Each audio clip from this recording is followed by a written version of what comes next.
अस्सलाम वालेकुम। मेरा नाम ज़ैन है और वीडियो का टाइटल आप लोगों ने पढ़ लिया होगा और ये बात बिल्कुल ठीक है।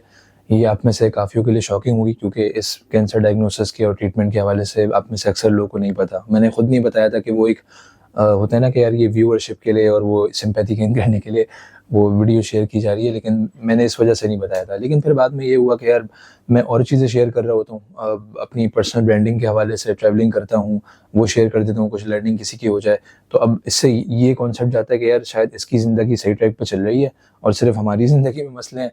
तो वो एक डिल्यूजनल कॉन्सेप्ट ना जाए मेरी तरफ से, इस वजह से मैं ये शेयर कर रहा हूँ कि हम सब की जो जंगें हैं ना ज़िंदगी की, वो अलग अलग हैं। हम शायद दूसरों की जंगों से, दूसरों के चैलेंजेस से वाकिफ़ नहीं होते, इसलिए वो कंप्लेनिंग माइंडसेट में जाते हैं कि यार इसके पास सब कुछ है, मेरे पास नहीं है। तो बस वो एक कॉन्सेप्ट क्रिएट ना करने के लिए ये मैं आज शेयर कर रहा हूँ।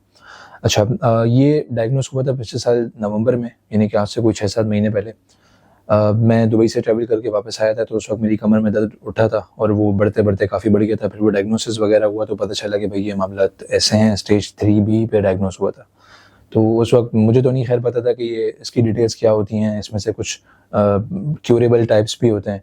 तो मुझे अभी तक याद है, डॉक्टर से मैंने पूछा कि कौन सा स्टेज है, तो वो कहने लगे कि वो तुम्हारा काम नहीं है, छोड़ो, तुम बाकी ट्रीटमेंट वगैरह की तरफ देखो, सर्जरी वगैरह करवानी है, ये करना है। तो मैंने कहा नहीं, मुझे बताएं तो सही, मैं देखना चाह रहा हूँ मेरे पास कितना टाइम रह गया है, क्या चीज़ें हैं। तो वो कहने लगे कि नहीं, कोई ये क्यूरेबल में से है और इसका इतना परेशानी वाली होने वाली बात नहीं है, ठीक हो जाओगे। तो अब वो, मैं खैर साइकोलॉजी पढ़ता हूँ तो मुझे पता था। मैंने कहा बॉस, ये आप जो टैक्टिक्स अप्लाई कर रहे हैं ना कि उम्मीद देने के वाले, ये कोई अच्छी बात नहीं है, मुझे बता दें कितना टाइम है, खैर मैं कम से कम जो रह गया टाइम वो तो सही से गुजार सकूँ। तो वो उठ के आए मेरे पीछे, उन्होंने यहाँ पे कुछ वो चेक किया। वो असल में नोट्स चेक कर रहे होते हैं जो बॉडी में बन जाते हैं, कैंसर के नोट्स। तो वो चेक करके कहने लगे, कह रहे हैं स्टेज 3 तो है। अब वो A B C कौन सा है वो रिपोर्ट्स में पता चलेगा। खैर वो बाद में स्टेज 3B था, कंफर्म हुआ।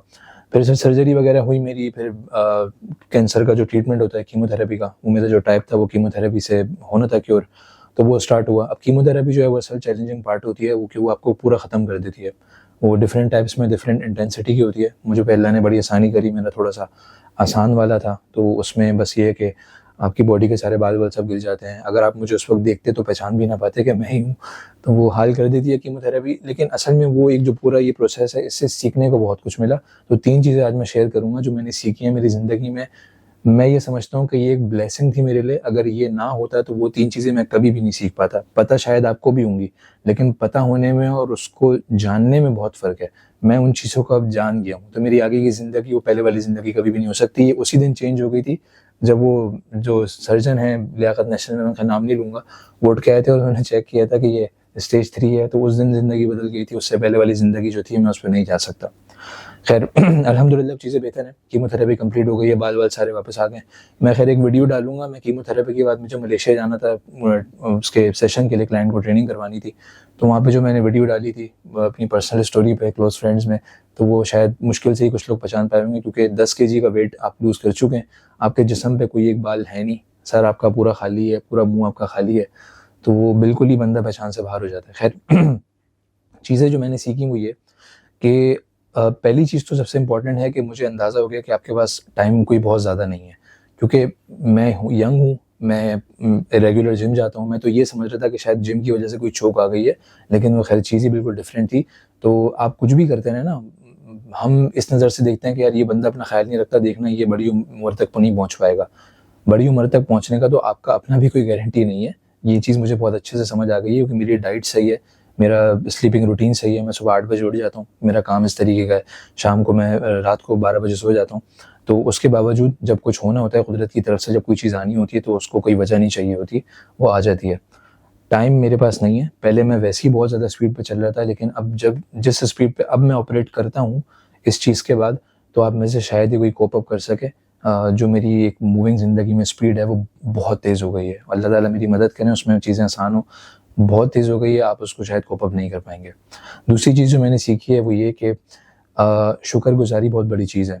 जो आज है ना, आज में जीना, आज की जो एक आपकी ब्लेसिंग्स हैं उनको एनालाइज़ करके उसका शुक्र अदा करना, उसको मैक्सिमम पोटेंशियल पे यूज़ करना बहुत ज़रूरी है। ये जो हम शाय होते रहते हैं ना कि यार दूसरा क्या सोचेगा, कल कर लेंगे, सुस्ती, इसकी कोई गुंजाइश ज़िंदगी में नहीं है। अगर आपने आगे बढ़ना है तो अभी इसी वक्त करना है, और जो रिसोर्सेज़ हैं उसको इस्तेमाल करें और शुरू हो जाइए।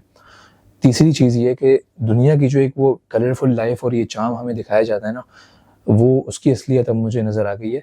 कैंसर जब मेरा डायग्नोस हुआ था उसके 1 हफ़्ते बाद मेरी कतर की ट्रैवलिंग थी। मैंने डॉक्टर से पूछा था मैं ट्रैवलिंग कर सकता हूँ? कह रहे हैं जो अब होना था हो गया, अब 1 हफ़्ते से कोई फ़र्क ख़ास पड़ेगा नहीं, तुम ट्रैवलिंग करके आओ। उससे भी मुझे बड़ी एक जो फ़ील होता है ना कि यार डॉक्टर शायद ये कह रहे हैं कि बस आखिरी मोमेंट्स हैं, जो करना है कर लो ज़िंदगी में, उसके बाद पता नहीं मौका मिले ना मिले। तो ख़ैर मैं उस माइंडसेट से सुन के गया था कतर। कतर जैसा खूबसूरत और सेफ मुल्क भी जो है ना, वो मुझे बिल्कुल कोई मतलब वो वाला चार्म नहीं दे पा रहा था। मैं इस वक्त भी दुबई में मौजूद हूँ, मैं दुबई के होटल में बैठा हूँ, यहाँ से बेहतरीन व्यूज़ हैं, लेकिन ये चीज़ एक सिर्फ बाई प्रोडक्ट अब बन गई है। मतलब ऐसा नहीं है कि मुझे पसंद नहीं है, ये बिल्कुल झूठ होगा। मैं अभी भी कोशिश करता हूँ ट्रैवलिंग ज़्यादा से ज़्यादा करूँ, चीज़ें सीखूँ। अभी भी सर्टिफिकेशंस कंटिन्यूस चल रही हैं, कोई 30 के करीब सर्टिफिकेशंस हो गई हैं, बाकी भी पढ़ रहा हूँ। कोई इनफॉर्मल MBA प्रोग्राम है, उसमें भी इनरोल हुआ हूँ। तो मैं पढ़ता रहता हूँ, ट्रैवलिंग करता रहता हूँ, कोशिश होती है अच्छा पहनूँ, अच्छा ओढूँ। अच्छी फ्रेग्रेंस का बहुत शौक है, घड़ियों का शौक है, तो ये चीज़ें इसमें कोई फ़र्क नहीं आया। अलबत्ता ये जो गोल थी ना, वो गोल अब उससे आगे बढ़ के किसी और चीज़ पे चला गया, ये सिर्फ बाय प्रोडक्ट बन गई हैं। इनको यूटिलाइज़ करके उस हायर गोल की तरफ मूव करना, ये अब ज़िंदगी का मकसद है, तो वही करता जा रहा हूँ। ये चीज़ें हैं जो कि मैंने सीखी। बाकी बहुत कुछ है, कुछ चीज़ें मैं शेयर कर सकता हूँ, कुछ चीज़ें बिल्कुल भी शेयर नहीं कर सकता, वो मेरा और मेरे रब का मामला है। लेकिन एक चीज़ ये जो मैं इसको अगर समराइज़ करूँ तो वो ये कि ज़िंदगी में आपके पास टाइम आपको बिल्कुल भी नहीं पता कितना है। जो चीज़ करनी है करिए, अभी करिए। आप ये भी नहीं कर सकते कि यार मैं 2 घंटे ज़्यादा सो जाऊँ, उसके बाद फिर शाम को उठ के कर लूँगा।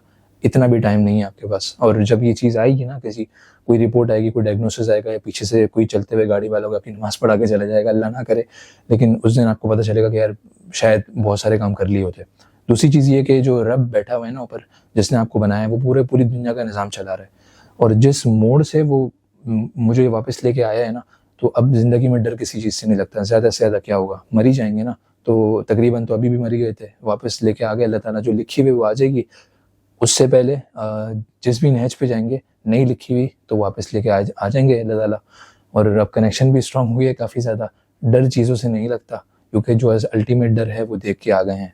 तो अब बहुत आसानी हो गई है ज़िंदगी में। तो ख़ैर मैं इसको अगर समराइज़ करूँ कि ये क्या था, तो ये सिर्फ़ अल्टीमेट एक ब्लेसिंग थी, और मैं इसके लिए जितना ज़्यादा शुक्र करूँ वो कम था। क्योंकि जो चीज़ें इसने मुझे सिखा दी हैं और जिस लेवल पे मुझे स्ट्रॉन्ग कर दिया है, वो शायद इसके बगैर पॉसिबल नहीं था। आज के लिए इतना ही। उम्मीद है इससे आपको कुछ ना कुछ सीखने का और एक नया पर्सपेक्टिव मिलेगा ज़िंदगी का। मैंने कोशिश तो करी है कि मैं इसको शॉर्ट रखूँ। इंशाल्लाह बाकी जो चीज़ें हैं वो फिर नेक्स्ट वीडियोज़ में मैं शेयर करूँगा। बस ये कि आगे आने वाली ज़िंदगी जो है बहुत अनयूजुअल होगी, और ये मेरी अपने आप से उम्मीद है, और अल्लाह ताला से उम्मीद है कि वो मेरी उसमें मदद करेंगे। आप सभी मुझे दुआ में याद रखिएगा, इंशाल्लाह फिर मुलाकात रहेगी। आज के लिए इतना ही। अल्लाह हाफ़िज़।